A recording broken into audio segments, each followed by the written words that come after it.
What was the most difficult thing to explain to your parents? There's a difference between loving and understanding your children. I've been struggling with this in my relationship with my parents. I'm early 20s, and my parents are both over 60. There's a massive generational divide between us that they've never made a real effort to bridge. I can't really share my interests with them because their limited understanding of any part of my world just leads to some equivalent of "that's nice dear" and no real discussion. I hate trying to share some part of my personality or my problems with them because they are so far removed from my world that they can't really understand them and have nothing much to add on it. It's getting better, but it's just frustrating. I'm not friends with my parents like so many people are, and I'm learning more and more small ways in which my childhood experience with my parents was not the ideal/norm. Our relationship fell apart a ton in my teenage years and we're only now starting to repair it. That's hard to do when the only thing my mom knows how to talk about is how much she hates Trump and how scary the world is, and my dad isn't much better. I love my parents and they're both smart and open-minded, but trying to teach my dad to do anything with his cell phone makes me want to just jump into a wood chipper Reddit. I'm glad I'm not alone trying to read all the replies. I try and remind myself that these people taught me to use a spoon and a toilet and I should chill, but this whole thread is great. My mom is equally unwilling to learn how to use her phone. She acts like she never touched technology before in her life, but has worked an office job with a computer for 20+ years. But she just throws her hands up and says she can't do it like I do. No, you just won't.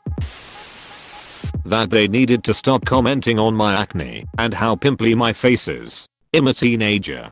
When I graduated from school I was sitting at the beauty salon all day getting my hair and makeup done. I was so anxious cause my skin broke out that day from the stress. The hairdresser literally talked to me a half hour about it isn't visible at all under the makeup, and I look fine. Well, we went to the celebration. My dad didn't even say hello. He started with "look at that big pimple on your nose." I cried. That I'm a person with a life and goals outside of their desires. My dad randomly approached me saying he wanted to drive 3 hours away that evening to do something for his hobby. I had no warning, only an hour's notice, and he guilted me when I told him I had plans in the morning and couldn't drive out of town.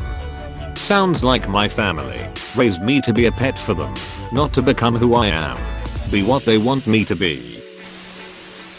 To stop commenting on my weight. "Oh, you're too skinny, eat something." Or "you're looking a little chubby" to them. It'll never be the right weight. Always skinny or fat. Never just right. You could be the ideal physical specimen and they would find something else. It isn't about you looking good. It's about them feeling bad about how they look. Just shitty they attack their kid because of it. That not every screen is a touch screen, so stop bloody leaving your grubby finger marks all over my laptop and the telly. You Neanderthals. But, you know, more nicely than that. My mom does this, and it reminds me of the videos of toddlers who think fish tanks and books are touch screens. How the modern job market works. They could not understand how you could come home from an interview and not know if you got the job. They could not understand the concept of having multiple interviews for the same job. They could not understand why the company will never call you back. They could not understand how companies could have the audacity to conduct normal operations. After I submitted my application, I went over this and over this by my mom's, in my opinion, conservative estimation, 50 times, and they still could not understand why being around them makes you miserable. That's not just me, right? Totally get you. Like sometimes you just want to be left alone to process some complex thought which isn't related to them and which doesn't need a doctor appointment, nor do I want to discuss after the incident. Explaining the concept of MEMS, or explaining the concept of Reddit. Mental health and how it's not so easy to just get over depression. This is why I refuse to tell my parents I have depression. I know that they won't understand, and I will have to explain that they are part of the cause. This is what it was like when my wife let it slip to my dad that I was at my therapist. He told me that I should talk to them about anything. He also said he got depression too when he played golf badly. He finished by asking, "You don't talk about your mother and I there, do you?" Dude, you guys are the reason I'm there in the first place. That you want to die, that you don't want to be in this world anymore, and that you feel like you disappoint them. It was hard telling my mum that. They don't even know how toxic they can be. And telling them they are wrong never goes right. That's why I am desperate to earn and get my shit, not dependent on toxic people. That I don't like them. I want to move away. I have had depression for years, and it can't just be yelled away. I don't hate gays. I have feelings. I don't like the dictatorship they've established. I'm my own person, and not something for them to use. My parents are hard work. Literally today I just got back from a driving lesson at my local driving institute and told my parents that my driving instructor says I'm doing really well. First thing my mom says is, "I'm excited for you to get your license so you can finally take me places." And the annoying part is that she said it as a joke, but I know my mother and I also know that she will abuse the duck out of my having a license. Laughed it off, and then when I left the room said to myself, of course that's the first thing she thinks of, how to make me do more things for her. Not excited to drive anymore. Well, this just happened Friday. My wife is immunocompromised, and we've been very cautious with COVID. My mom, who is as well, works retail and doesn't wear a mask because she doesn't want oxygen poisoning. Really dumb. I've explained my stance on it multiple times and thought she wasn't as dumb as what took place. Last Monday I texted her and asked if I could drop off my dad's birthday present. Her response was, "Yeah, come on over." I get in their house, still wearing my mask, and treating everyone like they have it basically. I put the present on the table and tell my mom I love her. She then hobbles as fast as she can and grabs and hugs me while I'm trying to walk out. I bathe in hand sanitizer and go home and take a shower. Then comes Thursday night. My dad says she's been ill since Monday and to pray for her. I call her Friday and ask what's going on. She's completely incoherent and keeps crying and saying I don't know what's going on and nothing works. I walk her through the steps on where to go and what to do for a COVID swab around here. She says she'll go immediately. I call back a couple hours later and she hasn't gone and says I think I'm going to just stay home. At this point I snap. I repeat what I've said to her over and over previous to this situation and say, "You're around my grandmother all the time. You hugged me Monday when your voice was raspy. You're not only endangering your life, you're endangering my own and my wife's." I have to go there and force my dad to take her to a drive-through clinic, which is another really annoyingly stupid story. Now I find out she has it and I have to get tested today. There's no relief to the tension she's caused us. That you're not a kid anymore. Sometimes my dad treat me like if I was a baby that doesn't know anything and is annoying. There was a period of economic downturn where I was looking for a new rental in my hometown and, due to assorted previous circumstances, did not have a number of things which would bounce my rental application to the top of the prospective list. There were also something like 50 applicants per rental at the time. My folks, boomers who had owned their own home for many decades at this point, could not believe that I was looking seriously because I didn't have a place I could call my own by the first weekend. I was obviously lazy and a slacker, unsaid, not like they were in their day, of course. So I sat down and told them that fine, we'll do it your way. They would look in the newspaper and I would look online twice a week for places which had upcoming prospective tenant inspections. And we will go to all of them together. And I will fill in applications for all of them in front of you. And you can add whatever other things you want to the applications. And so we did this. We drove out to each opening and got crushed by the other 50 applicants and their families for the 20 minutes each that the inspection ran. And I made sure they spoke to each rental agent, including the ones who insisted that the applications be done over the internet instead of on paper. And I pointed out all the things in the rental which needed repairs or maintenance. And I filled out multiple applications per week, sometimes even multiple per day, and made sure they saw all the things that applications in that economic period insisted on having.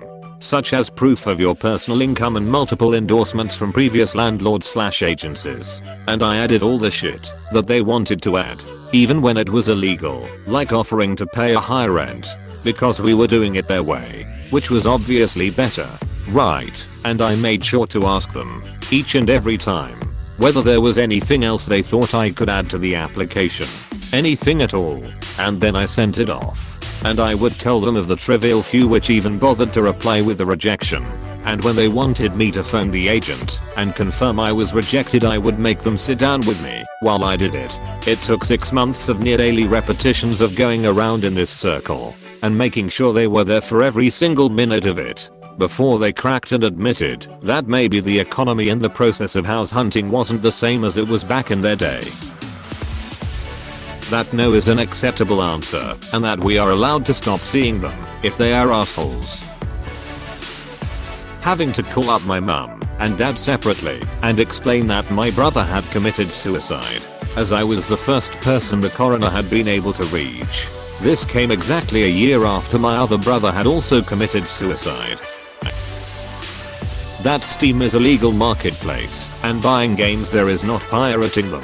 They just won't accept that you can buy things for that cheap online, and also don't believe me when I say that the game studios themselves actually sell legal digital copies of their games. It didn't make things better when they bought Oblivion to my brother on my advice, because he has a really crappy PC and is a huge Elder Scrolls fan, but it couldn't run it with sound. So, instead of admitting the machine was too weak or at least inadapted to play that game, they blamed me of tricking them to buy a fraudulent copy, and that it would be my fault if Steam, the multi-billion-dollar company that sells millions of games every day, hacks our bank account and steals all our money. Honestly, they are great parents most of the time and I love them, but there are a very few topics like that where they are absurdly stubborn on even more absurd ideas. Fortunately, I took advantage of the many free copies given on the various gaming services to now have around 100 great games, and now I can actually buy things on my own through PayPal. Edit. They also refused to buy me Minecraft when I was 14. Not because of that piracy stuff, although the fact that there was no physical copies of the game on PC sure didn't help, but because it was too violent. To this day I don't understand. Having friends of the opposite sex does not mean I want to duck them. That them touching me in absolutely any way makes me uncomfortable, even just like a poke on my arm. Playing Cards Against Humanity and my mum asking what pixelated buckache was. Every joke ever. Why removing the only thing in life that brings me any form of joy may cause me to spiral down and not give a flying shit about anything they want from me. Depression isn't a phase. Just because I can put on a fake smile when I need to doesn't mean I'm back to normal. Edit. Spelling. That the reason I moved back from my sister's was because her fiance was sexually abusing myself and all of the other children. That I never lost my faith, because I never had it to begin with. Even as a young child, faith seemed like bullshit, and the community I got from going to church wasn't even as good as the one I got from going to Friday Night Magic. That their alcoholism during my upbringing directly influenced mine. I don't blame them for my addiction, but when I did come out and admitted their total denial/failure to acknowledge their own addictions was kind of heartbreaking. I didn't even try to push it. I just let them think it mostly due to pressure at work. When I moved into my new apartment with my 2 roommates, and they got the tour, and this is mine and BFS shared room. Those were some looks. Stop projecting your life into mine. Just cause you loved uni and your life sucked after it doesn't mean uni will be the best years of my life. Just because you built your whole life around your kids and now don't have any friends or hobbies doesn't mean I'm not allowed to continue my hobbies till I reach the grave. Just because it was easy to get a random job with no experience for the summer when you grew up doesn't mean it's easy now. And just because it was necessary for you doesn't mean it's necessary for me. Sometimes they just seem to expect you to become who they are. Don't they realize that some of them have been a template of how I don't want my life to end up? And if they're so unhappy, why would they push that on me instead of encouraging and giving me advice to make my life different from this? Why I can't pause an online game. Hey, thanks for watching, and don't forget to subscribe.